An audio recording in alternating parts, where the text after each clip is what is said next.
Brought to you by V-Guard, co-powered by Sensodyne and Vimal. ಬಾಯಲ್ಲಿ ಹೇಳಿ ಕೇಸರಿ. Associate sponsor Ultratech Cement. Co-sponsored by Saptagiri NPS University. ಇನ್ನು ನಾವು ಕರ್ನಾಟಕದ ಪಕ್ಕದ ರಾಜ್ಯಗಳ ಕಡೆಗೆ ಗಮನ ಕೊಡ್ತಾ ಹೋಗೋಣ. ಆಂಧ್ರ ಪ್ರದೇಶಕ್ಕೆ ಸಂಬಂಧಪಟ್ಟಂಗೆ ನಾವು ಗಮನ ಕೊಡೋಣ. ಆಂಧ್ರ ಪ್ರದೇಶ ಈ ಬಾರಿ ಬಹಳ ಕುತೂಹಲ ಕೇಳಿಸಿದೆ. ಯಾಕೆ ಅಂತ ಅಂದ್ರೆ ಅಲ್ಲಾಗಿರುವಂತ ಮೈತ್ರಿ ವಿಚಾರವಾಗಿ ಟಿಡಿಪಿ ಜನಸೇನಾ ಜೊತೆಗೆ ಬಿಜೆಪಿ ಈ ಬಾರಿ ಒಟ್ಟಾಗಿ ಚುನಾವಣಾ ಕಣಕ್ಕೆ ಧುಮುಕಿವೆ. ಹಾಗಂತ ವೈಎಸ್ಆರ್ಸಿಪಿ ಬಹಳ ವಿರೋಧ ಇದೆಯಾ ಅನ್ನುವಂಥದ್ದು ನಾವು ನೋಡಿದಂಥ ಸಂದರ್ಭದಲ್ಲಿ ಗೊತ್ತಾಗ್ತಾ ಇಲ್ಲ ಆ ಕಾಂಬಿನೇಷನ್ ಬಿಜೆಪಿ ಜೊತೆಗೆ ಹೇಗೆ ವರ್ಕೌಟ್ ಆಗ್ಬೋದು ಅಂತ. ಬಟ್ ಇಲ್ಲಿ ನಾವು ನೋಡ್ತಾ ಹೋದಾದ್ರೆ ಬಿಜೆಪಿ ಮಾಡ್ಕೊಂಡಿರುವಂತಹ ಮೈತ್ರಿಗೆ ಅಥವಾ NDA ಮೈತ್ರಿಕೂಟಕ್ಕೆ ಬಹಳ ಒಳ್ಳೆ ರೆಸ್ಪಾನ್ಸ್ ಆಂಧ್ರ ಪ್ರದೇಶದಲ್ಲೂ ಈ ಬಾರಿ ಸಿಕ್ಕಂಗೆ ಕಂಡು ಬರ್ತಾ ಇದೆ. ನಿಮ್ಗೆ ಗೊತ್ತಿರಲಿ, ಕಳೆದ ಬಾರಿಯ ಚುನಾವಣೆ ಸಂದರ್ಭದಲ್ಲಿ ಆಂಧ್ರ ಪ್ರದೇಶದಲ್ಲಿ ಖಾತೆ ತೆರೆಯೋದಕ್ಕೆ ಬಿಜೆಪಿಗೆ ಸಾಧ್ಯ ಆಗಿರಲಿಲ್ಲ. 2014ರ ಚುನಾವಣೆಯಲ್ಲಿ 2 ಸ್ಥಾನ ಗೆದ್ದಿದ್ರು ಬಿಟ್ರೆ 2019ರಲ್ಲಿ ಸಾಧ್ಯ ಆಗಿರಲಿಲ್ಲ. ಬಟ್ ಈ ಬಾರಿ ಅದು ಅವಕಾಶ ಇದೆ ಅಂತ ನಮಗೆ ಎಕ್ಸಿಟ್ ಪೋಲ್ನ ಸಮೀಕ್ಷೆಗಳಲ್ಲಿ ಗೊತ್ತಾಗ್ತಾ ಇದೆ. ಏನ್ ಹೇಳ್ತಾ ಇದೆ ಆಂಧ್ರ ಪ್ರದೇಶಕ್ಕೆ ಸಂಬಂಧಪಟ್ಟಂಗೆ? ಆಂಧ್ರ ಪ್ರದೇಶಕ್ಕೆ ಸಂಬಂಧಪಟ್ಟಂಗೆ ಈ ಬಾರಿ ಅಲ್ಲಿನ ಅಸೆಂಬ್ಲಿ ಎಲೆಕ್ಷನ್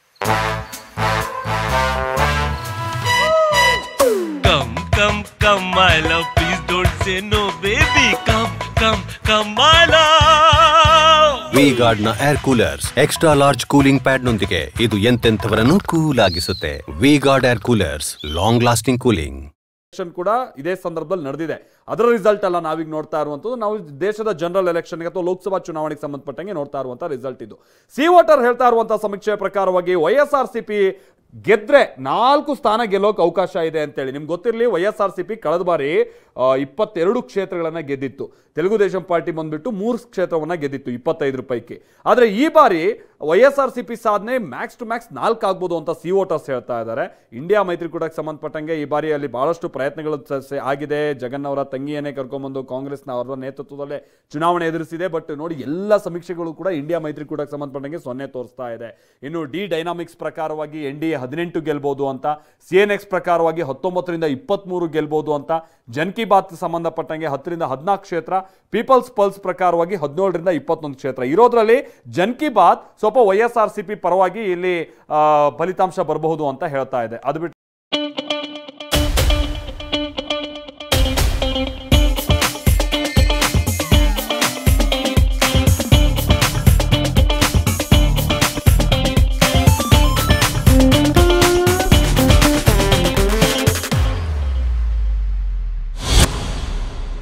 ಉಳಿದಂಥದ್ದೇನು ಅಂತ ಪೂರಕವಾದಂಥ ಫಲಿತಾಂಶ ವೈಎಸ್ಆರ್ಸಿಪಿ ಪರವಾಗಿ ಇಲ್ಲ. ಇನ್ನು ಕೇರಳಕ್ಕೆ ಸಂಬಂಧಪಟ್ಟ ಹಾಗೆ ಅಗೈನ್ ಇಲ್ಲಿ UDF LDFನೇ ಅಲ್ಲಿ ಪಾರುಪತ್ಯ. UDF ಈ ಬಾರಿ 17ರಿಂದ 19 ಕ್ಷೇತ್ರಗಳನ್ನ ಗೆಲ್ಬಹುದು ಅಂತೇಳಿ ಕಾಂಗ್ರೆಸ್ ನೇತೃತ್ವದಲ್ಲಿ. LDF ಇಲ್ಲ, ಸಾಧನೆ ಶೂನ್ಯ. ಬಟ್ NDA ಅಲ್ಲಿ 1ರಿಂದ 3 ಕ್ಷೇತ್ರ ಗೆಲ್ಬಹುದು ಅನ್ನುವಂತಾನೆ ಹೇಳ್ತಾ ಇದೆ. ಆಮೇಲೆ ನೋಡಿ, ಎಲ್ಲ ಸಮೀಕ್ಷೆಯಲ್ಲೂ ಕೂಡ NDA ಅಲ್ಲಿ 1 ಕ್ಷೇತ್ರ ಆದ್ರೂ ಗೆಲ್ಲೋಕೆ ಅವಕಾಶ ಇದೆ ಅನ್ನುವಂಥ ಮುನ್ಸೂಚನೆಯನ್ನ ಕೊಡ್ತಾ ಇದೆ. ಜನ್ ಕಿ ಬಾತ್ ಗೆಲ್ಲೋಕೆ ಸಾಧ್ಯ ಇಲ್ಲ, ಗೆದ್ರೆ ಮ್ಯಾಕ್ಸಿಮಮ್ 1 ಗೆಲ್ಬಹುದು ಅಂತ ಹೇಳ್ತಾ ಇದೆ. CNX 1ರಿಂದ 3 ಗೆಲ್ಬಹುದು ಅಂತ ಹೇಳ್ತಾ ಇದೆ. ಆಕ್ಸಿಸ್ ಮೈ ಇಂಡಿಯಾ 2ರಿಂದ 3 ಗೆಲ್ಬಹುದು ಅಂತ ಹೇಳ್ತಾ ಇದೆ. ಡಿ ಡೈನಾಮಿಕ್ಸ್ ಕೂಡ 0, ಇಲ್ಲ ಗೆದ್ರೆ 2 ಕ್ಷೇತ್ರ ಗೆಲ್ಲೋದಕ್ಕೆ ಅವಕಾಶ ಇದೆ ಅಂತ ಹೇಳ್ತಾ ಇದೆ. ಸೊ NDA ಪರವಾದಂತ ಕೆಲ ಸಮೀಕ್ಷೆಗಳಲ್ಲಿ ಜನರು ತಮ್ಮ ಅಭಿಪ್ರಾಯವನ್ನು ವ್ಯಕ್ತಪಡಿಸಿರುವಂತದನ್ನ ಮತ ಹಾಕಿದಂತ ನಂತರದಲ್ಲಿ ನಾವು ಈ ಸಮೀಕ್ಷೆಯ ರಿಸಲ್ಟ್ ಅಲ್ಲಿ ನೋಡಬಹುದಾಗಿದೆ. ಇನ್ನು UDF ಗೆ ಸಂಬಂಧ ಇದು ಇನ್ವರ್ಟರ್ AC. ನೀವು ಗ್ಯಾಮ್ಲರ್ ಅಲ್ವಾ? ಗ್ಯಾಮ್ಲರ್ ಜೂಜಾಡ್ತಿರಲ್ವಾ? ನೀವು ಜೂಜಾಡ್ತೀರಾ? ಇಲ್ಲ, ಯಾರು ಏನು ಹೇಳಿದ್ರು ಅಂತ ನೀನು ಎಷ್ಟು ಕಾಸ್ಟ್ಲಿ ಹಾಗೂ ಡೆಲಿಕೇಟ್ AC ತಗೊಂಡು ಸ್ಟೆಬಿಲೈಸರ್ ತಗೊಳ್ಳಿಲ್ಲ ಅಂದ್ರೆ ಇದು ಜೂಜಾಟ ತಾನೇ. ಒಂದೇ ಫ್ಲಕ್ಚುಯೇಷನ್ ಗೆ ನಿಮ್ಮ ಇನ್ವರ್ಟರ್ AC ಪಾರ್ಟ್ಸ್ ಡ್ಯಾಮೇಜ್ ಆಗಬಹುದು. ಅದನ್ನು V-Guard ಉಪಯೋಗಿಸಿ ಸುರಕ್ಷಿತವಾಗಿರಿಸಿ. V-Guard, India's #1 stabilizer. ಪಟ್ಟಂಗೆ 17ರಿಂದ 19 ಕ್ಷೇತ್ರ ಗೆಲ್ಬಹುದು ಅಂತ, ಡಿ ಡೈನಾಮಿಕ್ಸ್ ಕೂಡ 14 ಕ್ಷೇತ್ರ ತನಕ ಗೆಲ್ಬಹುದು ಅಂತ, ಆಕ್ಸಿಸ್ ಮೈ ಇಂಡಿಯಾಗೆ ಸಂಬಂಧಪಟ್ಟಂಗೆ 17ರಿಂದ 18 ಕ್ಷೇತ್ರ ಗೆಲ್ಬಹುದು ಅಂತ, CNX 13ರಿಂದ 15, ಜನ್ ಕಿ ಬಾತ್ 14ರಿಂದ 17. ಅಂದ್ರೆ ಕೇರಳದಲ್ಲಿ ಈ ಬಾರಿಯೂ ಕೂಡ ಕಾಂಗ್ರೆಸ್ ನೇತೃತ್ವದಲ್ಲಿ UDF ಒಳ್ಳೆ ಪರ್ಫಾರ್ಮೆನ್ಸ್ ಅನ್ನ ಮಾಡಬಹುದು ಅನ್ನುವಂಥ ಮುನ್ಸೂಚನೆ ಬಹಳ ಕ್ಲಿಯರ್ ಆಗಿ ನಮ್ಗೆ ಇಲ್ಲಿ ಸಿಗ್ತಾ ಇದೆ. ಕಳೆದ ಬಾರಿ 15 ಕ್ಷೇತ್ರದಲ್ಲಿ ಗೆಲ್ಲೋದಕ್ಕೆ ಅವಕಾಶ ಆಗಿತ್ತು. ಈ ಬಾರಿ ಅದನ್ನು ಮೀರಿ ಪರ್ಫಾರ್ಮೆನ್ಸ್ ಅನ್ನ ಕೇರಳದಲ್ಲಿ ಮಾಡಿದ್ರು ಕೂಡ ಆಶ್ಚರ್ಯ ಇಲ್ಲ ಅನ್ನುವಂಥದ್ದು ಗೊತ್ತಾಗ್ತಿದೆ. ಬಹುಶಃ ವಯನಾಡ್ ಕ್ಷೇತ್ರಕ್ಕೆ ಸಂಬಂಧಪಟ್ಟ ಹಾಗೆ ಕೂಡ ಕಾಂಗ್ರೆಸ್ ನಾಯಕ ರಾಹುಲ್ ಗಾಂಧಿ ಅವರಿಗೆ ಏನು ಸಮಸ್ಯೆ ಇದ್ದಂಗಿಲ್ಲ ಅಂತ ಕಾಣಿಸ್ತಾ ಇದೆ ಬಹುಶಃ ಈ ಸರ್ವೆ ರಿಪೋರ್ಟ್ ಅನ್ನು ನೋಡ್ತಾ ಹೋದಂಥ ಸಂದರ್ಭದಲ್ಲಿ. ಬಟ್ ಇನ್ ಪರ್ಟಿಕ್ಯುಲರ್ ಆದಂಥ ಕ್ಷೇತ್ರಗಳಿಗೆ ಸಂಬಂಧಪಟ್ಟಂಗೆ ಈ ಸರ್ವೆಯಲ್ಲಿ ಯಾವುದೇ ರೀತಿಯಂಥ ಮಾಹಿತಿ ಇಲ್ಲ. ಬಟ್ UDF ನೇತೃತ್ವದಲ್ಲಿ ಆ ಪಕ್ಷಗಳಿಗೆ ಸಂಬಂಧಪಟ್ಟ ಹಾಗೆ ಅಲ್ಲಿ ಸಿಕ್ಕಿರುವಂಥ ಬೆಂಬಲ ನೋಡಿದ್ರೆ ಬಹುಶಃ ರಾಹುಲ್ ಗಾಂಧಿ ಅವರಿಗೂ ಕೂಡ ಪೂರಕ ಆಗಬಹುದು ಅನ್ನುವಂಥ ರೀತಿಯಾಗಿ ಅನಿಸ್ತಾ ಇದೆ. ಇದು ಕೇರಳಕ್ಕೆ ಸಂಬಂಧಪಟ್ಟಂಗೆ. ಆಮೇಲೆ ನೀವು ಆಂಧ್ರ ಪ್ರದೇಶಕ್ಕೆ ಸಂಬಂಧಪಟ್ಟ ಹಾಗೆನೂ ಕೂಡ ನೋಡಿದ್ರಿ. ಕರ್ನಾಟಕಕ್ಕೆ ಸಂಬಂಧಪಟ್ಟಂಗೆ ಸ್ವಲ್ಪ ಹೊತ್ತಿನ ಮುಂಚೆ ನೀವು ಸಿ ವೋಟರ್ ಸಂಬಂಧಪಟ್ಟಂಗೆ ನಾನು ಹೇಳ್ತಾ ಇದ್ನಲ್ಲ, ಇನ್ನು ಉಳಿದಂಥ ಏನು ಏಜೆನ್ಸಿಗಳು ಏನು ಹೇಳ್ತಾ ಇದೆ ಅನ್ನೋದನ್ನು ಸರ್ವೆ ನಡೆಸಿದಂಥವ್ರು ಸೊ TV9 ಪೋಲ್ ಸ್ಟಾಟ್ ಪ್ರಕಾರವಾಗಿ ನೋಡೋದಾದ್ರೆ NDA 20 ಕ್ಷೇತ್ರಗಳಲ್ಲಿ ಗೆಲ್ಲೋದಕ್ಕೆ ಅವಕಾಶ ಇದೆ. NDA ಅಂದರೆ JDS ಹಾಗೆ BJP ಸೇರಿದಂಗೆ ರಾಜ್ಯದಲ್ಲಿ, ಕಾಂಗ್ರೆಸ್ 8 ಕ್ಷೇತ್ರಗಳಲ್ಲಿ ಗೆಲ್ಲೋಕೆ ಅವಕಾಶ ಇದೆ ಅಂತ ಹೇಳ್ತಾ ಇದೆ. ಇನ್ನು ಸಿ ವೋಟರ್ 23ರಿಂದ 25, ಈ ಮುಖ್ಯವಾಗಿ NDA ಈ ಬಾರಿಯೂ ಕೂಡ ಬಹಳ ಒಳ್ಳೆ ಪರ್ಫಾರ್ಮೆನ್ಸ್ ಅನ್ನ ರಾಜ್ಯದಲ್ಲಿ ಮಾಡಬಹುದು ಅಂತ ಹೇಳ್ತಾ ಇದೆ. ಕಾಂಗ್ರೆಸ್ 3ರಿಂದ 5 ಸ್ಥಾನ ಗೆಲ್ಲೋಕೆ ಸಾಧ್ಯ ಇದೆ ಅಂತ ಸಿ ವೋಟರ್ಸ್ ಹೇಳ್ತಾ ಇದೆ. ಇನ್ನು ಡಿ ಡೈನಾಮಿಕ್ಸ್ ಪ್ರಕಾರವಾಗಿ NDA ಈ ಬಾರಿ ಅಂದರೆ JDS ಹಾಗೆ BJP ನಿಖರವಾದಂಥ ಸಿಂಗಲ್ ನಂಬರ್ ಅನ್ನು ಅವರು ಕೊಟ್ಟಿರುವಂಥದ್ದು 23 ಕ್ಷೇತ್ರಗಳಲ್ಲಿ ಗೆಲ್ಲಬಹುದು ಅಂತೇಳಿ, ಕಾಂಗ್ರೆಸ್ 5 ಕ್ಷೇತ್ರ ಗೆಲ್ಲೋದಕ್ಕೆ ಅವಕಾಶ ಇದೆ ಅಂತ ಹೇಳ್ತಾ ಇದೆ. ಹಾಗೆ CNX ಪ್ರಕಾರವಾಗಿ ಕಾಂಗ್ರೆಸ್ ಈ ಬಾರಿ 4ರಿಂದ 8 ಕ್ಷೇತ್ರವನ್ನ ಗೆಲ್ಲೋಕೆ ಅವಕಾಶ ಇದೆ ಅಂತ, ಇಲ್ಲಿ 19ರಿಂದ 25 ಸ್ಥಾನವನ್ನ NDA ಗೆಲ್ಲೋಕೆ ಅವಕಾಶ ಇದೆ ಅಂತ CNX ಹೇಳ್ತಾ ಇದೆ. ಜನ್ ಕಿ ಬಾತ್ ಪ್ರಕಾರವಾಗಿನೇ ಈ ನೋಡೋದಾದ್ರೆ 21ರಿಂದ 23 ಕ್ಷೇತ್ರ ಗೆಲ್ಲೋದಕ್ಕೆ NDAಗೆ ಅವಕಾಶ ಇದೆ ಅಂತ ಹೇಳ್ತಾ ಇದ್ರೆ, ಕಾಂಗ್ರೆಸ್ 5ರಿಂದ 7 ಸ್ಥಾನವನ್ನ ಗೆಲ್ಲೋದಕ್ಕೆ ಅವಕಾಶ ಇದೆ ಅಂತ ಹೇಳ್ತಾ ಇದೆ. ಈ ನಂಬರ್ಸ್ ನೋಡಿದಾಗ ನಮ್ಗೆ ಒಂದೇನು, ಮ್ಯಾಕ್ಸಿಮಮ್ ಕಾಂಗ್ರೆಸ್ಗೆ ಕೊಟ್ಟಿರುವವರು ಯಾರು, 8 ನಂಬರ್ಸ್ ಅನ್ನ ಕೊಟ್ಟಿದ್ದಾರೆ. ಯಾರು? CNX ಕೊಟ್ಟಿರುವಂಥದ್ದು, TV9 ಪೋಲ್ ಸ್ಟಾಟ್ ಕೊಟ್ಟಿರುವಂಥದ್ದು. ಬಹುಶಃ 8ಅನ್ನ ಮೀರಿಯೂ ಏನಾದರೂ ಅತ್ಯಧಿಕ ಕ್ಷೇತ್ರವನ್ನ ಗೆಲ್ಲುವಂತ ನಿಟ್ಟಿನಲ್ಲಿ ಕಾಂಗ್ರೆಸ್ನ ಸಾಧನೆ ಬಂತ ಅಂತ ಅಂದ್ರೆ ಬಹುಶಃ ಈ ನಂಬರ್ಸ್ ಅನ್ನ ನೋಡಿದಂಥ ಸಂದರ್ಭದಲ್ಲಿ ನಮ್ಗೆ ಹಂಗೆ ಅನಿಸ್ತಾ ಇಲ್ಲ. ಗೆದ್ರೆ ಮ್ಯಾಕ್ಸಿಮಮ್ 8 ತನಕ ಗೆಲ್ಲೋದಕ್ಕೆ ಅವಕಾಶ ಇದೆ ಅಂತ. ಬಟ್ ಕಳೆದ ಬಾರಿಯ 1 ಕ್ಷೇತ್ರ ಗೆದ್ದಂಥದ್ದು ಏನಿದೆ, ಅಂತ ಕಳಪೆ ಪ್ರದರ್ಶನ ಅಂತೂ ಅಥವಾ ಅಂತ ಕಳಪೆ ರಿಸಲ್ಟ್ ಅಂತೂ ಕಾಂಗ್ರೆಸ್ಗೆ ಬಹುಶಃ ಈ ಬಾರಿ ಬರೋಲ್ಲ. ರಾಜ್ಯಕ್ಕೆ ಮಟ್ಟಕ್ಕೆ ನೋಡೋದಾದ್ರೆ ಮ್ಯಾಕ್ಸಿಮಮ್ ಗೆಲ್ಲೋದಕ್ಕೆ 8 ಸ್ಥಾನಗಳ ತನಕನೂ ಅವಕಾಶ ಇದೆ ಅಂತ ಈ 5 ಸರ್ವೆಗಳು ನೋಡಿದಂಥ ಸಂದರ್ಭದಲ್ಲಿ TV9 ಪೋಲ್ ಸ್ಟಾಟ್ ಹಾಗೆ CNX ಹೇಳ್ತಾ ಇದೆ. ಹಾಗಾಗಿ ಇದು ಕಾಂಗ್ರೆಸ್ ಒಂದು ಹಂತದಲ್ಲಿ ಕಳೆದ ಬಾರಿಯ ಪರ್ಫಾರ್ಮೆನ್ಸ್ಗೆ ಸ್ವಲ್ಪ ಬಹಳ ಗೊಂದಲ ಆಗಿತ್ತು. 21 ಕ್ಷೇತ್ರದಲ್ಲ, 21 ಕ್ಷೇತ್ರದಲ್ಲಿ ಕಾಂಗ್ರೆಸ್ ಕಳೆದ ಬಾರಿ ಸ್ಪರ್ಧೆ ಮಾಡಿದ್ದು, 7 ಕ್ಷೇತ್ರಗಳಲ್ಲಿ JDS ಸ್ಪರ್ಧೆಯನ್ನ ಮಾಡಿತ್ತು. ಅದು ಅಂತ ಏನು ಉತ್ತಮ ಅಂತ ಲೆಕ್ಕಾಚಾರವೂ ಕೂಡ ಆಗಿರಲಿಲ್ಲ. ಕರಾವಳಿ ಭಾಗದಲ್ಲೂ ಕೂಡ JDSಗೆ ಟಿಕೆಟ್ ಕೊಟ್ಟಿದ್ದಂಥದ್ದನ್ನು ಕೂಡ ನಾವು ಕಳೆದ ಬಾರಿ ನೋಡಿದ್ವಿ. ಅದು ಬಹಳ ಮೈತ್ರಿ ಸಂದರ್ಭದಲ್ಲಿ ಆದಂಥ ಗೊಂದಲ, ನಾವು ಉಡುಪಿಗೆ ಸಂಬಂಧಪಟ್ಟ ಹಾಗೆ ಎಲ್ಲ ನೋಡೋದಾದ್ರೆ ಅದೆಲ್ಲ ಬಹಳ ಹೊಡೆತ ಕೊಟ್ಟಿತ್ತು ಆಗಿನ ಸಂದರ್ಭದ ಮೈತ್ರಿಕೂಟಕ್ಕೆ. ಬಟ್ ಈ ಬಾರಿ ಕಾಂಗ್ರೆಸ್ ಆಗ್ತಾನೆ ನಮ್ಮ ಜೊತೆಗೆ ಕೂತಿರುವಂತಹ ಹಲವು ಅತಿಥಿಗಳು ಹೇಳ್ತಾ ಇದ್ರು, ಕೆಲವು ಸಚಿವರುಗಳ ಮಕ್ಕಳನ್ನ ಅಥವಾ ಅವರ ರಿಲೇಟಿವ್ಸ್ಗಳನ್ನ ಕಣಕ್ಕಿಳಿಸುವ ಮುಖೇನವಾಗಿ ಆರ್ಥಿಕವಾಗಿ ಏನು ಸಮಸ್ಯೆ ಆಗಬಾರ್ದು ಅನ್ನುವಂಥ ನಿಟ್ಟಿನಲ್ಲಿ ಖರ್ಚು ವೆಚ್ಚಗಳ ಜವಾಬ್ದಾರಿಯನ್ನು ಅವ್ರಗಳಿಗೆ ವಹಿಸಿ ಬಹಳ ಉತ್ತಮವಾದ ರೀತಿಯಲ್ಲಿ ಕೆಲ ಸ್ಟ್ರಾಟಜಿಯನ್ನು ಮಾಡಿತ್ತು. ಅದಕ್ಕೆ ತಕ್ಕಂಗೆ ಬಹಳ ಅಲ್ಲದೆ ಹೋದ್ರೂ ಕೂಡ 8 ಸ್ಥಾನ ತನಕ ಗೆಲ್ಬಹುದು ಅಂತ ಹೇಳ್ತಾ ಇದೆ. ಸೊ DK ಶಿವಕುಮಾರ್ ಅವರು ಎಕ್ಸಿಟ್ ಪೋಲ್ನ ಫಲಿತಾಂಶಗಳ ವಿಚಾರವಾಗಿ ಮಾತನಾಡಿದ್ದಾರೆ. ಏನು ಹೇಳ್ತಾರೆ KPCC ಅಧ್ಯಕ್ಷರು, ಬನ್ನಿ ಕೇಳೋಣ. ನೋಡಪ್ಪ, ನಾನು ಮೊದಲೇ ಹೇಳಿದ್ದೀನಿ, ನನಗೆ ಯಾವ ಎಕ್ಸಿಟ್ ಪೋಲ್ ಬಗ್ಗೆನೂ ನಂಬಿಕೆ ಇಲ್ಲ ಅಂತ ಹೇಳಿದ್ದೀನಿ. ಸಂವೇದನಾಶೀಲತೆಯಿಂದ ತಕ್ಷಣವೇ ಆರಾಮ ಪಡೆಯಿರಿ. ಸೆನ್ಸೊಡೈನ್ ರ್ಯಾಪಿಡ್ ರಿಲೀಫ್ ಜೊತೆಗೆ ಹೇಳ್ತೀನಿ. ನನಗೆ ಈಗ ಯಾರು ಫೋನ್ ಮಾಡಿದ್ರು, 2, 3, 4 ತೋರಿಸ್ತಾವ್ರೆ ಕರ್ನಾಟಕದಲ್ಲಿ, ಡಬಲ್ ಡಿಜಿಟ್ ಮೇಲೆ ಹೋಗ್ತದೆ, ಅದು ನೋಡಿದ್ದೀನಿ. ನೋಡ್ರಪ್ಪ ನೀವೇನೆ, ನನಗೆ ಈ ಎಕ್ಸಿಟ್ ಪೋಲ್ ಬಗ್ಗೆ ನಂಬಿಕೆ ಇಲ್ಲ. ನೀವು ಹೇಳ್ತಾ ಇದ್ರಲ್ಲ, ನೀವು ಹೇಳಿ ಕರೆಕ್ಟಾಗಿ, ನೀವು ನೋಡಿರೋದು, ಕಣ್ಣಲ್ಲಿ ನೋಡಿರೋದು, ಕಿವಿಲ್ ಕೇಳಿರೋದು. ಇವತ್ತು ಹೇಳ್ತೀನಿ, Karnataka will cross double digit. ಹೇಳ್ತಾ ಇದ್ದೀನಲ್ಲ ಡಬಲ್ ಡಿಜಿಟ್ ಅಂತ. ನನಗೆ ಈ ಎಕ್ಸಿಟ್ ಪೋಲ್ ಎಕ್ಸಿಟ್ ನನಗೆ ವಿಶ್ವಾಸ ಇಲ್ಲ. ಯಾವುದಕ್ಕೆ ಅಂದ್ರೆ ಅವ್ರ ಅಸೆಸ್ಮೆಂಟ್ಸ್ ಹೋಗಲ್ಲ, ಭಾಳ ಇಂಟೀರಿಯರ್ ಹೋಗಲ್ಲ ಅವರು. ಇದು ಪಾರ್ಲಿಮೆಂಟಲ್ಲೂ ಅಷ್ಟೇ, ಇವರೇನು ಸುಮ್ಮನೆ ಏನೋ ಒಂದು ಸ್ಯಾಂಪಲ್ ಸೇಲ್ ಮಾಡಿದ್ದಾರೆ. I don't believe in it. India is ready to take over the mandate. ನೋಡಪ್ಪ, ನಾನು ಮೊದಲೇ ಹೇಳಿದ್ದೀನಿ, ನನಗೆ ಯಾವ ಎಕ್ಸಿಟ್. ಸೊ ಇದು KPCC ಅಧ್ಯಕ್ಷರು ಹಾಗೆ ಉಪಮುಖ್ಯಮಂತ್ರಿಗಳು ಕೂಡ ಆಗಿರುವಂತಹ DK ಶಿವಕುಮಾರ್ ಅವರು ಹೇಳ್ತಾ ಇರುವಂತಹ ಮಾತು. ನಿಮ್ಗೊಂದು ವಿಚಾರ ಗೊತ್ತಿರಲಿ, ಇದೇ DK ಶಿವಕುಮಾರ್ ಅವರು ವಿಧಾನಸಭಾ ಚುನಾವಣೆಯ ಫಲಿತಾಂಶ ಬರೋದಕ್ಕಿಂತ ಮುನ್ನ ನಾವು 130 ಕ್ರಾಸ್ ಮಾಡ್ತೀವಿ, ಒಂದು ಹಂತದಲ್ಲಿ 136 ಅನ್ನುವಂಥ ನಂಬರನ್ನು ಕೂಡ ಹೇಳಿದ್ರು. ಅದೇ ಪ್ರಕಾರವಾಗಿ ರಾಜ್ಯದಲ್ಲಿ ಫಲಿತಾಂಶ ಕಾಂಗ್ರೆಸ್ ಪರವಾಗಿ ಬಂದಂಥದ್ದನ್ನು ನಾವು ನೋಡಿದ್ವಿ. ಯಾಕಂತಂದ್ರೆ ಅವರು ಚುನಾವಣಾ ಪ್ರಚಾರದಲ್ಲಿ ಅಷ್ಟೊಂದು ಬ್ಯುಸಿ ಆಗಿರ್ತಾರೆ, ಜನರ ನಾಡಿಮಿಡಿತ ನೋಡ್ತಾ ಇರ್ತಾರೆ, ಒಂದು ಲೆಕ್ಕಾಚಾರ ಅನ್ನುವಂಥದ್ದು ಅವ್ರಿಗೆ ಇದ್ದೇ ಇರುತ್ತೆ. ಬಟ್ ಈ ಬಾರಿ ಇಂಥ ಫಲಿತಾಂಶ ಬರಲ್ಲ, ಇದಕ್ಕಿಂತ ಉತ್ತಮವಾದ ಫಲಿತಾಂಶ ನಮ್ಗೆ ಬರುತ್ತೆ. ನಂಬರ್ಸ್ ಅನ್ನ ಅವ್ರು ಯಾವುದು ನಿಖರವಾಗಿ ಹೇಳ್ತಾ ಇಲ್ಲ, ಬಟ್ ಡಬಲ್ ಡಿಜಿಟ್ ಅನ್ನ ದಾಟ್ತೀವಿ ಅನ್ನುವಂತ ಹೇಳ್ತಾ ಇದ್ದಾರೆ. ಅಂದ್ರೆ 8 ಅಂತ ನಾವೇನು ತೋರಿಸ್ತಾ ಇದ್ದಾರೆ ಬಹಳಷ್ಟು ಸರ್ವೆ ರಿಪೋರ್ಟ್ಸ್, 10ನ ಕ್ರಾಸ್ ಆಗ್ತೀವಿ ಡಬಲ್ ಡಿಜಿಟ್ ಅಂತ ಅವ್ರು ಹೇಳ್ತಾ ಇದ್ದಾರೆ. ನೋಡೋಣ ಎಂಡ್ ರಿಸಲ್ಟ್ ಅಥವಾ ಫೈನಲ್ ಫಲಿತಾಂಶ ಏನಾಗಿರ್ಬೋದು ರಾಜ್ಯದ ಮಟ್ಟಿಗೆ ಕಾಂಗ್ರೆಸ್ ಅನ್ನುವಂಥ ವಿಚಾರವಾಗಿ ಮತ್ತಷ್ಟು ಡೀಟೇಲ್ಸ್ ಇದೆ. ಬಹುತೇಕ ಸಂಸ್ಥೆಗಳು ತುಂಬ ಸ್ಪಷ್ಟವಾಗಿ ಸಾರ್ತಾ ಇವೆ, NDA ಈ ಬಾರಿ ಮತ್ತೆ ಬಹುಮತವನ್ನು ಗಳಿಸುತ್ತೆ. ತುಂಬ ಸ್ಪಷ್ಟವಾಗಿ ಹೇಳ್ತಿರುವಂಥ ಸಂಗತಿ ನಾವು ಅಂಕಿಅಂಶಗಳ ಮುಖಾಂತರ ನಿಮ್ಮ ಎದುರುಗಡೆ ನಾವು ಪ್ರಸ್ತುತಪಡಿಸ್ತಾ ಇದ್ದೀವಿ. ಯಾರ್ಯಾರು ಏನೇನು ಹೇಳಿದ್ದಾರೆ ಅಂತ ತುಂಬ ಸ್ಪಷ್ಟವಾಗಿ ಹೇಳ್ತಾ ಇದೆ. NDA ಮೈತ್ರಿಕೂಟ ಅಧಿಕಾರಕ್ಕೆ ಬರುವಂಥದ್ದು ನಿಶ್ಚಿತ. 3ನೇ ಬಾರಿ ಎಲ್ಲ ಸಮೀಕ್ಷೆಗಳು ಸಾರ್ತಾ ಇವೆ. NDA ಗೆಲುವು ಖಚಿತ, NDA ಗೆಲುವು ನಿಶ್ಚಿತ. ನಿಜ 400 ಪಾರ್ ಆಗಲ್ಲ, ಆದರೆ NDAಗೆ ಬಹುಮತ ಗ್ಯಾರಂಟಿ ಬರುತ್ತೆ ಅಂತ ಹೇಳ್ತಾ ಇವೆ ಸರ್ವೆಗಳು. ಒಂದೆರಡಲ್ಲ. ಜನ್ ಕಿ ಬಾತ್ ಪ್ರಕಾರ NDA 362ರಿಂದ 392. ಜನ್ ಕಿ ಬಾತ್ ಪ್ರಕಾರ ಇಂಡಿಯಾ ಮೈತ್ರಿಕೂಟ 141ರಿಂದ 161.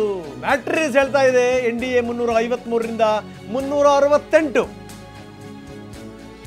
INDA ಮೈತ್ರಿಕೂಟ 118ರಿಂದ 133. ಪಿ ಮಾರ್ಕ್ ಪ್ರಕಾರ NDA 359, ಇಂಡಿ ಮೈತ್ರಿಕೂಟ 154.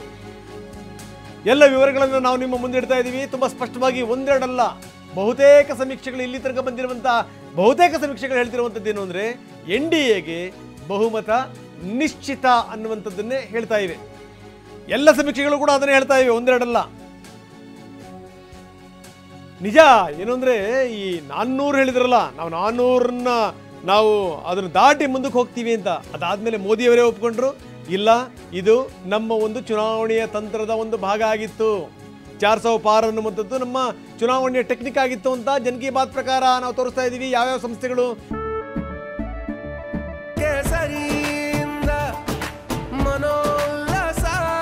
ಮನಸ್ಸು ಮತ್ತೇರಿ ಕುಣಿದಾಡಿದೆ ನೋಡು ಕೇಸರಿಯಿಂದ ಮನೋಲ್ಲಾಸ. ಕ್ಷಣ ಕ್ಷಣವೂ ಆಚರಿಸಿ ಕೇಸರಿ ಹಬ್ಬ. ವಿಮಲ್ ಬಾಯಲ್ಲಿ ಹೇಳಿ ಕೇಸರಿ. ಎಷ್ಟೆಷ್ಟು ನಂಬರ್ ಕೊಡ್ತಾ ಇವೆ ಅಂತ ಮ್ಯಾಟ್ರಿಕ್ಸ್ ಸಮೀಕ್ಷೆ ಪ್ರಕಾರ NDA 353ರಿಂದ 368.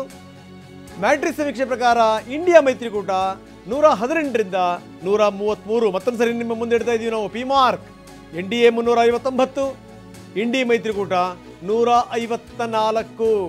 ಟಿವಿನಲ್ಲಿ ನಾವು ಸಮೀಕ್ಷೆಯ ಕಂಪ್ಲೀಟ್ ವಿವರಗಳನ್ನು ನಾವು ನಿಮ್ಮ ಮುಂದೆ ಇಡ್ತಾ ಇದ್ದೀವಿ. ಕೇವಲ ಇಷ್ಟು ಮಾತ್ರ ಅಲ್ಲ, ಕರ್ನಾಟಕದ ವಿವರಗಳನ್ನು ನಾವು ನೋಡ್ತಾ ಇದ್ದೀವಿ. ಕರ್ನಾಟಕದಲ್ಲಿ TVN ಪೋಲ್ ಸ್ಟಾರ್ಟ್ ನಾವು ಹೇಳ್ತಾ ಇದ್ದೀವಿ NDA 20 ಅಂದರೆ 18+2, NDA 20, ಕಾಂಗ್ರೆಸ್ 8. ಇನ್ನು ಸಿ ವೋಟರ್ ಹೇಳ್ತಾ ಇದೆ 23ರಿಂದ 25 NDA, ಕಾಂಗ್ರೆಸ್ 3ರಿಂದ 5. ಅದನ್ನೇ DK ಶಿವಕುಮಾರ್ ಹೇಳ್ತಾ ಇದ್ರು, 3, 5 ಅಂತ ಯಾರೋ ಫೋನ್ ಮಾಡ್ತಾ ಇದ್ರು. ನಾನು ಅದನ್ನು ಯಾವುದೇ ಕಾರಣಕ್ಕೂ ಒಪ್ಪಲ್ಲ, ನಾನು ಅದನ್ನು ನಂಬಲ್ಲ. ನಾವು ನೋಡ್ತಾ ಇರಿ, ನಾವು ಡಬಲ್ ಡಿಜಿಟ್ ದಾಟ್ತೀವಿ ಅನ್ನುವಂಥ ಮಾತನ್ನು ಹೇಳ್ತಾ ಇದ್ರು. ಡಿ ಡೈನಾಮಿಕ್ಸ್ ಹೇಳ್ತಾ ಇದೆ NDA 23 ಸ್ಥಾನಗಳನ್ನು ಗೆಲ್ಲುತ್ತೆ, ಕಾಂಗ್ರೆಸ್ 5 ಕ್ಷೇತ್ರಗಳಲ್ಲಿ ಗೆಲ್ಲುತ್ತೆ ಅಂತ. CNX ಹೇಳ್ತಾ ಇದೆ 19ರಿಂದ 25 ಕ್ಷೇತ್ರಗಳಲ್ಲಿ BJP ಅಂದರೆ NDA ಮೈತ್ರಿಕೂಟ ಗೆಲ್ಲುತ್ತೆ, 4ರಿಂದ 8 ಕಡೆಗೆ ಕಾಂಗ್ರೆಸ್ ಬರಬಹುದು ಅನ್ನುವಂಥ ಮಾತು. ಜನ್ ಕಿ ಬಾತ್ ಹೇಳ್ತಾ ಇದೆ 21ರಿಂದ 23 BJP, 5ರಿಂದ 7 ಕಾಂಗ್ರೆಸ್ ಅನ್ನುವಂಥ ಇದು. ಅಂದರೆ ತುಂಬ ಸ್ಪಷ್ಟವಾಗಿ ಹಂಗೆ ನೋಡಿದ್ರೆ ನಮ್ಮ ಸಮೀಕ್ಷೆ ಇದೆಯಲ್ಲ TVN ಪೋಲ್ ಸ್ಟಾರ್ಟ್, ಅದೇ ಹೇಳ್ತಿರುವಂಥದ್ದು 18+2 20 ಅನ್ನೋದು. 18 ನಾವು ಕೊಟ್ಟಿರೋದು.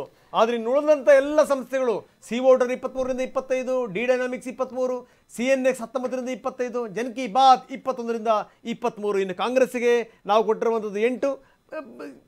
ಬೇರೆ ಬೇರೆ ಸಮೀಕ್ಷೆಗಳು ಬೇರೆ ಬೇರೆ ನಂಬರ್ನ ಕೊಟ್ಟಿವೆ. ನಾವು TVN ಸಮೀಕ್ಷೆ BJP 18, JDS 2, NDA ಮೈತ್ರಿಕೂಟ 20, ಕಾಂಗ್ರೆಸ್ 8 ಕ್ಷೇತ್ರಗಳಲ್ಲಿ ಗೆಲ್ಲುತ್ತೆ ಅಂತ ಹೇಳ್ತಾ ಇದೆ TVN exit poll report. Right. ಇದ್ರ ಜೊತೆ ನೋಡ್ತಾ ಇರೋ ಅಂಕಿಅಂಶಗಳು ಬೇರೆ ಬೇರೆ ಸಂಸ್ಥೆಗಳು ಕೂಡ ಮಾಡಿರುವಂಥ ಅಂಕಿಅಂಶಗಳಲ್ಲಿ ಬೇರೆ ಬೇರೆ ಎರರ್ಸ್ ಇರುತ್ತೆ. ಅಂದರೆ 3 to 5% ಎಲ್ಲ ಸಮೀಕ್ಷೆಗಳಲ್ಲಿ ಒಂದು ಎರರ್ಸ್ ಇರುತ್ತೆ. ಅದು ಯಾವ ಥರ ಹೋಗುತ್ತೆ, ಯಾರ ಪರ ಹೋಗುತ್ತೆ ಅದು ಕೂಡ ನೋಡಬೇಕಾಗುತ್ತೆ. ನಮ್ಮ ಜೊತೆಗೆ ಮಾತನಾಡೋದಕ್ಕೆ ಈಗಾಗಲೇ ಅಶೋಕ್ ಅವರು ಕೂಡ, ವಿಪಕ್ಷ ನಾಯಕರಿರುವಂಥ ಅಶೋಕ್ ಅವರು ಕೂಡ ಜಾಯ್ನ್ ಆಗ್ತಾರೆ ಇನ್ನು ಕೆಲವೇ ಹೊತ್ತಿನಲ್ಲಿ. ಅದಕ್ಕೂ ಮೊದಲು ನಾನು ದಿನೇಶ್ ಅಮೀನ್ಮಠ್ ಅವ್ರ ಜೊತೆಗೆ ಮತ್ತೆ ಮಾತಾಡುವಂಥ ಪ್ರಯತ್ನವನ್ನು ಮಾಡ್ತೀನಿ. ಅಮೀನ್ಮಠ್ ಅವರು, ಈಗ ಒಂದು ವಿಚಾರ, ಗ್ಯಾರಂಟಿ ಯೋಜನೆ ಅಥವಾ ಗ್ಯಾರಂಟಿಗಳನ್ನು ಮುಂದಿಟ್ಟು ಕರ್ನಾಟಕದಲ್ಲಿ ಕಾಂಗ್ರೆಸ್ ಪಕ್ಷ ಗಟ್ಟಿಯಾಗಿ ಒಂದು ಸ್ಥಾನವನ್ನು ಪಡೆಯಿತು, ಸರ್ಕಾರವನ್ನು ರಚನೆ ಮಾಡಿತು. ಗ್ಯಾರಂಟಿ ಒಂದು ಟ್ರಂಪ್ ಕಾರ್ಡ್ ಆಯಿತು. ಬಹುಶಃ ಇದೇ ಗ್ಯಾರಂಟಿಗಳು ರಾಷ್ಟ್ರೀಯ ಮಟ್ಟದಲ್ಲಿ ವರ್ಕ್ ಆಗತ್ತೆ ಅಂತ ಅನ್ನಿಸ್ತಾ. ಇಲ್ಲಿ ನೋಡ್ರೆ ಕರ್ನಾಟಕದ ಮಟ್ಟಿಗೆ ಹೇಳಿದ್ರೆ ಸಿದ್ದರಾಮಯ್ಯನವರಾಗಲಿ ಅಥವಾ DK ಶಿವಕುಮಾರ್ ಅವರಾಗಲಿ, ಅವರು ಹೇಳದಂಥ ಧ್ವನಿ ಅಥವಾ ಅವರು ಕೊಟ್ಟಂಥ ಭರವಸೆ ಅಥವಾ ಅವರಿಗಿರುವಂಥ ಟ್ರಸ್ಟ್ ಫ್ಯಾಕ್ಟರ್ ರಾಷ್ಟ್ರೀಯ ಮಟ್ಟದ ನಾಯಕರಲ್ಲೂ ಕೂಡ, ಕಾಂಗ್ರೆಸ್ನ ನಾಯಕರಲ್ಲಿ ಇದೆ ಅಂತ ತಾವು ಭಾವಿಸ್ತೀರಾ? ಕರ್ನಾಟಕದಲ್ಲಾದಂಥ ಗ್ಯಾರಂಟಿ ಮ್ಯಾಜಿಕ್ ದೇಶದಲ್ಲಿ ಯಾಕೆ ಆಗದೆ ಇರಲ್ಲ ಅನ್ನುವಂಥ ತಾವು ಭಾವಿಸ್ತೀರಿ ಸರ್? ನೋಡಿ, ಕರ್ನಾಟಕದಲ್ಲಿ ಏನು ಭರವಸೆ ಕೊಟ್ಟರು ಸಿದ್ದರಾಮಯ್ಯನವರು ಮತ್ತು DK ಶಿವಕುಮಾರ್ ಅವರು ಸಿಗ್ನೇಚರ್ ಹಾಕಿ ನಾವು ಗ್ಯಾರಂಟಿಯನ್ನು ಇಂಪ್ಲಿಮೆಂಟ್ ಮಾಡ್ತಾ ಕೊಟ್ಟರು. ಒಂದು. ಎರಡನೇದಾಗಿ 2013ರ ಪ್ರಣಾಳಿಕೆಯಲ್ಲಿ ಏನು ಹೇಳಿದ್ದೇವೆ ಅದನ್ನೆಲ್ಲ ನಾವು ಈಡೇರಿಸಿದ್ದೇವೆ. TVN ಪೋಲ್ ಸ್ಟಾರ್ಟ್ ಮತ್ತೆ ಪೀಪಲ್ಸ್ ಇನ್ಸೈಟ್ ಸರ್ವೆ ಹೇಳ್ತಾ ಇದೆ ಮಹಾರಾಷ್ಟ್ರದಲ್ಲಿ ಯಾರಿಗೆ ಎಷ್ಟು ಸ್ಥಾನ ಅನ್ನುವಂಥ ಮಾತು. ಇಂಡಿಯಾ ಮೈತ್ರಿಗೆ ಹೆಚ್ಚು ಸ್ಥಾನ ಸಾಧ್ಯತೆ ಅಂತ ಹೇಳಿದೆ ನಮ್ಮ ಸಮೀಕ್ಷೆ. INDA ಮೈತ್ರಿಕೂಟ ಇದೆಯಲ್ಲ, ಅದಕ್ಕೆ ಹೆಚ್ಚು ಸ್ಥಾನ. BJP 18 ಸ್ಥಾನಗಳನ್ನು ಪಡೆಯಬಹುದು ಮಹಾರಾಷ್ಟ್ರದಲ್ಲಿ. ಉದ್ಧವ್ ಠಾಕ್ರೆ ಬಡ 14, ಕಾಂಗ್ರೆಸ್ 5, NCP 6. ಎಸ್, ಇದ್ರ ಬಗ್ಗೆ ಹೆಚ್ಚಿನ ವಿವರಗಳನ್ನು ಕೊಡಲಿಕ್ಕೆ ಮಾಲ್ತೇಶ್ ನಮ್ಮ ಜೊತೆಗೆ ಈಗ ಸಂಪರ್ಕದಲ್ಲಿದ್ದಾರೆ. Over to Maltesh. ಹೌದು, ದೇಶದ ಚುಕ್ಕಾಣಿ ಹಿಡಿಬೇಕಾದಂತಹ ಸಂದರ್ಭದಲ್ಲಿ ಮಹಾರಾಷ್ಟ್ರ ಕೂಡ ಅತಿ ಮುಖ್ಯ. ಯಾಕಂತಂದ್ರೆ ಹೇಳಿ ಕೇಳಿ ಉತ್ತರ ಪ್ರದೇಶವನ್ನ ಬಿಟ್ರೆ 48 ಕ್ಷೇತ್ರಗಳನ್ನ ಹೊಂದಿರುವಂತದ್ದು ಮಹಾರಾಷ್ಟ್ರ. ಹೀಗಾಗಿ ಮಹಾರಾಷ್ಟ್ರದಲ್ಲಿ ಇಷ್ಟು ಬಾರಿ ಶಿವಸೇನೆ ಜೊತೆಗೆ ಸೇರಿ ಬಿಜೆಪಿ ಹೆಚ್ಚಿನ ಪರ್ಫಾರ್ಮ್ ಮಾಡೋದಕ್ಕೆ ಫಲಿತಾಂಶ ಪಡೆಯುವಂತ ನಿಟ್ಟಿನಲ್ಲಿ ಯಶಸ್ವಿ ಆಗ್ತಾ ಇತ್ತು.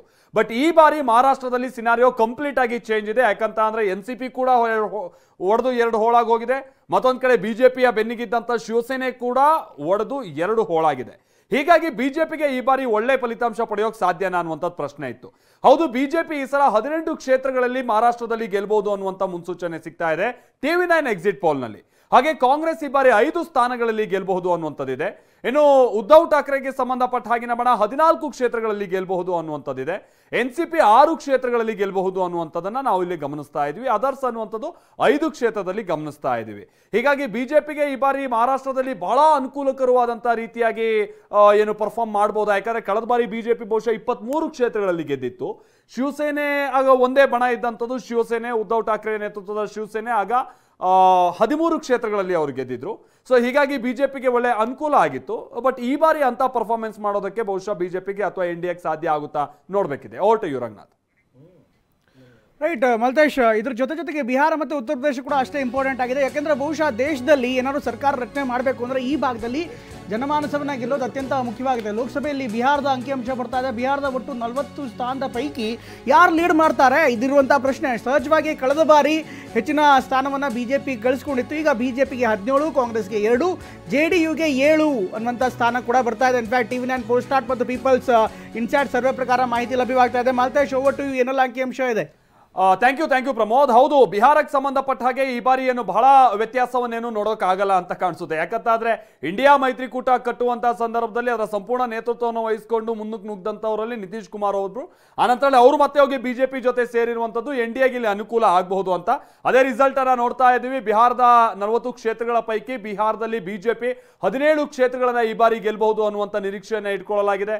ಹಾಗೆ JDU ಬಿಜೆಪಿಯ ಮಿತ್ರ ಪಕ್ಷ ಅಂತ ನಾವು ಇಲ್ಲಿ ಕನ್ಸಿಡರ್ ಮಾಡಿದ್ರು ಕೂಡ 7 ಕ್ಷೇತ್ರಗಳನ್ನ ಗೆಲ್ಲಬಹುದು ಅಂತೇಳಿ ನಾವು ನೋಡಿದ್ರು. ಹೆಚ್ಚು ಕಡಿಮೆ 24 ಸ್ಥಾನಗಳನ್ನ ಈ ಬಾರಿ NDA ಮೈತ್ರಿಕೂಟ ಅಲ್ಲಿ ಗೆಲ್ಲೋದಕ್ಕೆ ಅವಕಾಶ ಇದೆ. ಏನೋ ಇಂಡಿಯಾ ಮೈತ್ರಿಕೂಟದ ಪ್ರಮುಖ ಪಕ್ಷ ಆಗಿರುವಂತ RJD ಈ ಬಾರಿ ಎಷ್ಟು ಪರ್ಫಾರ್ಮ್ ಮಾಡಬಹುದು, 6 ಕ್ಷೇತ್ರಗಳನ್ನ ಗೆಲ್ಲಬಹುದು ಅನ್ನುವಂಥದ್ದನ್ನ ನಾವು ನೋಡ್ತಾ ಇದ್ದೀವಿ. ಇನ್ನು ಕಾಂಗ್ರೆಸ್ 2 ಕ್ಷೇತ್ರಗಳಲ್ಲಿ ಗೆಲ್ಲಬಹುದು ಅಂತ. ಇಂಡಿಯಾ ಮೈತ್ರಿಕೂಟ ಈ ಮುಖ್ಯವಾಗಿ 8 ಕ್ಷೇತ್ರಗಳಲ್ಲಿ ಬಿಹಾರದಲ್ಲಿ ಗೆಲ್ಲಬಹುದು. ಇನ್ನು ಬಿಜೆಪಿ ನೇತೃತ್ವದ NDA ಹೆಚ್ಚು ಕಡಿಮೆ 24 ಕ್ಷೇತ್ರಗಳಿಗಿಂತಲೂ ಹೆಚ್ಚಿನ ಕ್ಷೇತ್ರಗಳನ್ನ ಬಿಹಾರದಲ್ಲಿ ಗೆಲ್ಲಬಹುದು ಅನ್ನುವಂಥದ್ದನ್ನ ನಾವಿಲ್ಲಿ ನೋಡ್ತಾ ಇದ್ವಿ. ಬಟ್ ಅಗೈನ್ ಕಳೆದ ಬಾರಿಯ ರಿಸಲ್ಟ್ಗೆ ಹೋಲಿಸ್ಕೊಂಡ್ರೆ ಬಿಜೆಪಿಗೆ ಇಲ್ಲೂ ಸ್ವಲ್ಪ ಹಿನ್ನಡೆ ಇದ್ದಂತ ರೀತಿಯಾಗಿ ಮೇಲ್ನೋಟಕ್ಕೆ ನಮ್ಗೆ ಇಲ್ಲಿ ಕಂಡು ಬರ್ತಾ ಇರೋದನ್ನು ಕೂಡ ನೋಡಬಹುದಾಗಿದೆ. Over to you Ranganath. Yes, thank you very much. ಬೇರೆ ಬೇರೆ ರಾಜ್ಯಗಳ ವಿವರಗಳು ಏನೇನು, TV9 ಮಾಡಿರುವಂಥ ಸಮೀಕ್ಷೆಯ ವಿವರಗಳು ಏನು ಹೇಳ್ತವೆ? ಜಾರ್ಖಂಡ್ನ ಸ್ಥಿತಿಗತಿಗಳು ಏನೇನು? ಬಿಜೆಪಿಗೆ ಜಾರ್ಖಂಡ್ನಲ್ಲಿ ಹೆಚ್ಚು ಸ್ಥಾನ ಸಿಗುತ್ತೆ. TV9 ಪೋಲ್ಸ್ಟಾರ್ಟ್ ಪೀಪಲ್ಸ್ ಇನ್ಸೈಟ್ ಸರ್ವೆ ಹೇಳ್ತಾ ಇದೆ ತುಂಬಾ ಸ್ಪಷ್ಟವಾಗಿ. ಅತ್ಯಂತ ಹೆಚ್ಚು ಸ್ಥಾನವನ್ನು ಪಡೆಯುತ್ತೆ ಬಿಜೆಪಿ 12 ಸ್ಥಾನವನ್ನು ಪಡೆಯುತ್ತೆ ಅಂತ ಹೇಳ್ತಾ ಇದೆ ನಮ್ಮ ಸಮೀಕ್ಷೆ. JMM 1 ಮತ್ತೆ ಇತರೆ 1 ತುಂಬಾ ಸ್ಪಷ್ಟವಾಗಿ ಹೇಳ್ತಾ ಇದೆ. ಜಾರ್ಖಂಡ್ನಲ್ಲಿ ಬಿಜೆಪಿಗೆ ಹೆಚ್ಚು ಸ್ಥಾನ ಸಿಗುವಂತ ಸಾಧ್ಯತೆ ಇದೆ.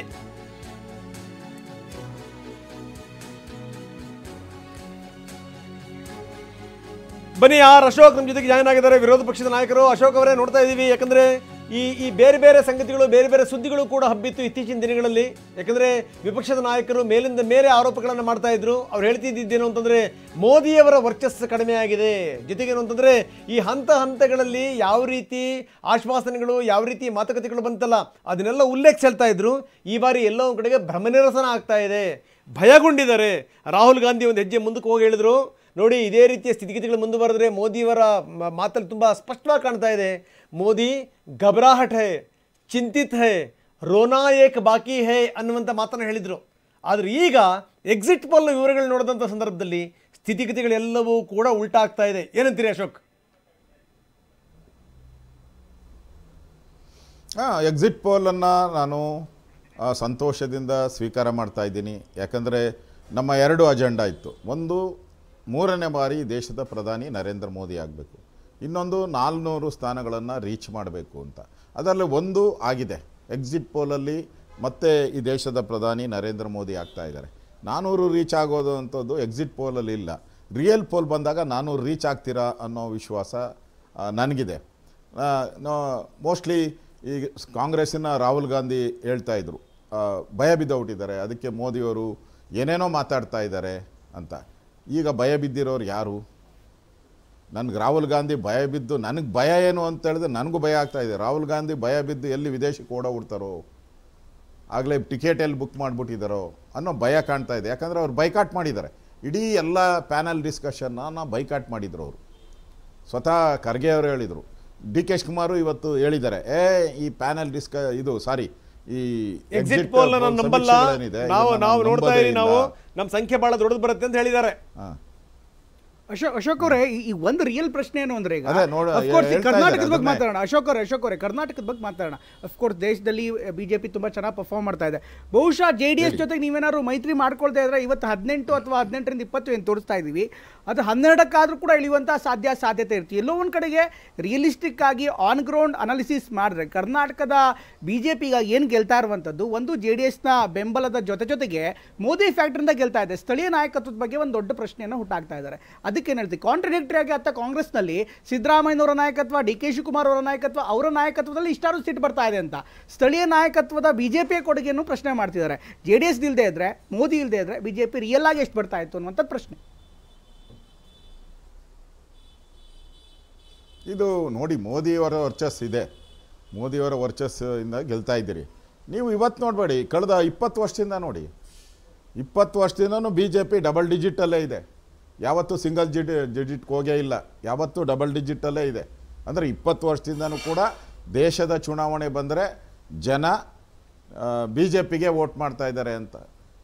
ಅಟಲ್ ಬಿಹಾರಿ ವಾಜಪೇಯಿ ಅವರು ಇದ್ದಾಗಿಂದನೂ ಕೂಡ, ಅಟಲ್ ಬಿಹಾರಿ ವಾಜಪೇಯಿ ಅವರು ಪ್ರಧಾನಿ ಆದಾಗೂ ಕೂಡ ನಾವು 18 ಸ್ಥಾನದವರೆಗೂ ಹೋಗಿದ್ದೀರಿ. ಅಂದರೆ ಕರ್ನಾಟಕದ ಜನ ಪಾರ್ಲಿಮೆಂಟ್ ಚುನಾವಣೆ ಬಂದಾಗ, ದೇಶದ ಚುನಾವಣೆ, ದೇಶದ ಭದ್ರತೆ ಬಂದಾಗ BJPಯನ್ನು ಬೆಂಬಲಿಸ್ತಾರೆ ಅಂತೇಳಿ 20-25 ವರ್ಷದಿಂದನೂ ಕೂಡ ನೀವು ಎಲ್ಲ ಸಮೀಕ್ಷೆಗಳನ್ನು ನೋಡಿ, ಎಲ್ಲ ರಿಸಲ್ಟು ಕೂಡ ನೋಡಿ ಬಂದಿದೆ.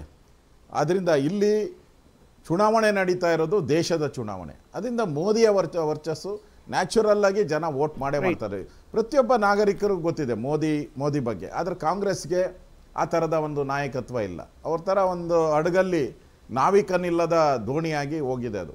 ಅದಕ್ಕೋಸ್ಕರ ಜನ ಹೆಂಗೆ ಇಷ್ಟಪಡ್ತಾರೆ? ರಾಹುಲ್ ಗಾಂಧಿ ಮೇಲೆ, ಈಗ ಕಾಂಗ್ರೆಸ್ನ ಸ್ಥಿತಿ ಹಿಂಗಿರೋದಕ್ಕೆ, ರಾಹುಲ್ ಗಾಂಧಿ ಅವರ ಮೈತ್ರಿಕೂಟಕ್ಕೆ ಬಿಜೆಪಿ ಬೇಳೆ ಬೇಯ್ತಾ ಇದೆ. ಇಲ್ಲ ಅಂತಂದ್ರೆ ನಿಜವಾದಂತ ರೀತಿಯಲ್ಲಿ ಏನಾದರೂ ಸರಿಯಾದಂತ ನಾಯಕರಿದ್ದು ಬಿಟ್ಟಿದ್ರೆ, ಪಕ್ಷವನ್ನ ಎತ್ತುವಂತ ನಾಯಕರಿದ್ದು ಬಿಟ್ಟಿದ್ರೆ ಬಿಜೆಪಿಯ ಸ್ಥಿತಿ ಹಿಂಗಿರ್ಲಿಲ್ಲ. ಅಲ್ಲ, ನಾವು ಕೂಡ ಏನು ವಿರೋಧ ಪಕ್ಷ ಒಂದು ಸಮರ್ಥವಾಗಿ ಇರಲಿ ಅಂತ ನಾವು ಬಯಸ್ತೀರಿ. ಆದರೆ ಕಾಂಗ್ರೆಸ್ ಅವರು ವಂಶ ಪರಂಪರೆ ಆಡಳಿತ ಮಾಡ್ತಾ ಇದ್ದಾರಲ್ಲ, ನೆಹರು, ಇಂದಿರಾ ಗಾಂಧಿ, ರಾಹುಲ್ ಗಾಂಧಿ, ಪ್ರಿಯಾಂಕಾ ವಡೇರ, ಇನ್ನು ಅವ್ರ ಮಕ್ಕಳು, ಅವ್ರ ಮೊಮ್ಮಕ್ಕಳು, ಇದೇ ಸಂತತಿ ಬಂದ ಮೇಲೆ ಎಲ್ಲಿ ಬರುತ್ತೆ? ಬರೋಕ್ಕೆ ಸಾಧ್ಯನೇ ಇಲ್ಲ. ಇನ್ನು 25 ವರ್ಷ ಹೋದರೂ ಕಾಂಗ್ರೆಸ್ ಎದ್ದೊಳಲ್ಲ ಮೇಲಕ್ಕೆ. ಯಾಕಂದರೆ ಅವ್ರದ್ದು ಅದೇ ವಂಶ ಕುಡಿಗಳನ್ನು ಬೆಳೆಸ್ತಾ ಇದ್ದಾರೆ ಅವರು. ಸಾಮಾನ್ಯ ಜನರ ಅವ್ರನ್ನ ಇಷ್ಟಪಡಲ್ಲ ಯಾರೂ ಇದೆ. ಅದರಿಂದ ಕಾಂಗ್ರೆಸ್ ಯಾವತ್ತೂ ಬರದೇ ಇಲ್ಲ. ಸ್ಟ್ರಾಂಗ್ ಆಗೋ ಪ್ರಶ್ನೆನೇ ಉದ್ಭವ. ಅಶೋಕ್ ಅವರು, ನೀವು ಹಾಗೆ ನೀವು ಸಂಪರ್ಕದಲ್ಲಿ ಇನ್ನಷ್ಟು ನಾನು ನಿಮ್ಮ ಜೊತೆಗೆ ಮಾತಾಡ್ತೀನಿ. ನಾನು ದಿನೇಶ್ ಅಮೀನ್ಮಠ್ ಅವ್ರಿಗೆ ಒಂದು ಪ್ರಶ್ನೆ ಕೇಳಬೇಕು ಸರ್. ಹಿಂದೆ ಈ ಕೋವಿಡ್ ಸಂದರ್ಭದಲ್ಲಿ ಒಂದು ಸಂವಾದ ಇತ್ತು. ಆ ಸಂದರ್ಭದಲ್ಲಿ ನಾನೊಂದು ಅಡ್ವೈಸ್ ಕೊಟ್ಟಿದ್ದೆ ನಾನು ರಾಹುಲ್ ಗಾಂಧಿ ಅವರಿಗೆ. ನೋಡಿ, ನೀವು ಈ ರೀತಿ ಇದ್ರಾಗಲ್ಲ, ಜನರ ನಡುವೆ ಬರಬೇಕು, ಜನರ ನಡುವೆ ಬಂದರೆ ಮಾತ್ರ ನೀವು ನಾಯಕರಾಗಲಿಕ್ಕೆ ಸಾಧ್ಯ ಅಂತ. ಅವರ ಅಜ್ಜಿ ಎಕ್ಸಾಂಪಲ್, ಅಧಿಕಾರ ಕಳ್ಕೊಂಡಂಥ ಸಂದರ್ಭದಲ್ಲಿ ಅವರು ಬಿಹಾರಕ್ಕೆ ಹೋಗಿ ಹೆಂಗೆ ಅವ್ರನ್ನ ಆನೆ ಮೇಲೆ ಮೆರವಣಿಗೆ ಮಾಡಿದ್ರು ಆ ಎಕ್ಸಾಂಪಲ್, ಅವರ ಅಜ್ಜಿ ಬಂದು ಕರ್ನಾಟಕದಲ್ಲಿ ಗೆದ್ದಂಥ ಎಕ್ಸಾಂಪಲ್ ಚಿಕ್ಕಮಗಳೂರಿನಲ್ಲಿ, ಅವರ ತಾಯಿ ಬಳ್ಳಾರಿನಲ್ಲಿ ಗೆದ್ದಂಥ ಎಕ್ಸಾಂಪಲ್, ಜೊತೆಗೆ ಏನಂದರೆ ಸಿದ್ದರಾಮಯ್ಯನವರು ಸಡ್ಡು ಹೊಡೆದು ಇಲ್ಲಿಂದ ಬಳ್ಳಾರಿ ತನಕ ಪಾದಯಾತ್ರೆ ಹೋದಂಥ ಎಕ್ಸಾಂಪಲ್ ಎಲ್ಲವನ್ನೂ ಕೊಟ್ಟು ಜನರ ನಡುವೆ ಬರಬೇಕು, ನಿಮ್ಮ ಶಕ್ತಿ ಸಾಮರ್ಥ್ಯವನ್ನು ತೋರಿಸಬೇಕು ಅನ್ನುವಂಥ ಮಾತನ್ನು ಹೇಳಿದ್ದೆ. ದೊಡ್ಡ ಹಂಗಾಮ ಸೃಷ್ಟಿಯಾಗ್ಬಿಟ್ಟಿತ್ತು ಸರ್. ದೊಡ್ಡ ಮಟ್ಟದಲ್ಲಿ ಟ್ರೋಲ್ ಆಗಿದ್ದೆ ನನ್ನ ಪ್ರಶ್ನೆ ಬೇರೆ.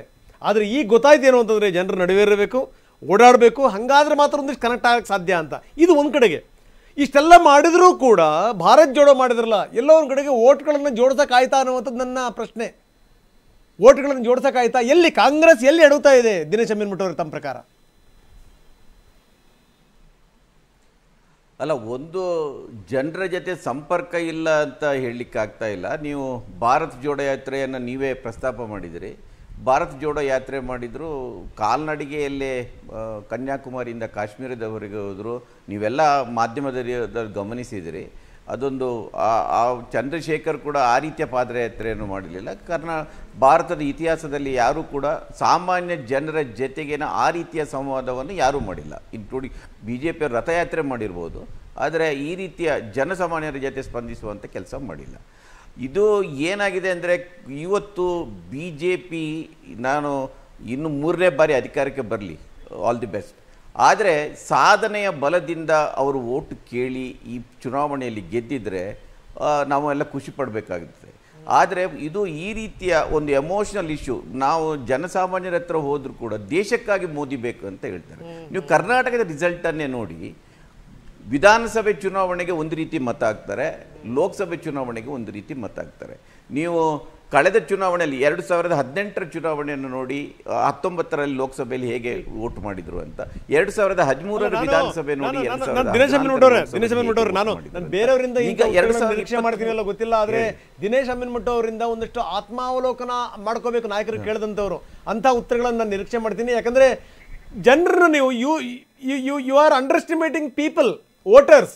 ಅಂದರೆ ಬರೀ ಭಾವನಾತ್ಮಕ ಸಂಗತಿಗಳಿಗೆ ಕೇಳಿ ಅವರಿಗೆ ವೋಟ್ ಹೊತ್ತಕ್ಕೆ ಸಾಧ್ಯನಾ? ನೀವು ಹಾಗೆ ನೀವು ಸಂಪರ್ಕದಲ್ಲಿರಿ, ಇನ್ನಷ್ಟು ನಾನು ಮಾತಾಡ್ತೀನಿ. DK ಶಿವಕುಮಾರ್ ಇದ್ರ ಬಗ್ಗೆ ಏನು ಹೇಳ್ತಾರೆ ಅಂದರೆ, ಎಕ್ಸಿಟ್ ಪೋಲ್ ವಿವರಗಳ ಬಗ್ಗೆ ನನಗೆ ನಂಬಿಕೆ ಇಲ್ಲ, ನೋಡ್ತಾ ಇರಿ, ನಾವು ಹೆಚ್ಚಿನ ಸಂಖ್ಯೆಯಲ್ಲಿ ಸೀಟ್ಗಳನ್ನು ಗೆಲ್ತೀವಿ ಅಂತಾರೆ DK ಶಿವಕುಮಾರ್. ನೋಡಪ್ಪ, ನಾನು ಮೊದಲೇ ಹೇಳಿದ್ದೀನಿ, ನನಗೆ ಯಾವ ಎಕ್ಸಿಟ್ ಪೋಲ್ ಬಗ್ಗೆನೂ ನಂಬಿಕೆ ಇಲ್ಲ ಅಂತ ಹೇಳಿದ್ದೀನಿ. ಇವತ್ತು ಹೇಳ್ತೀನಿ.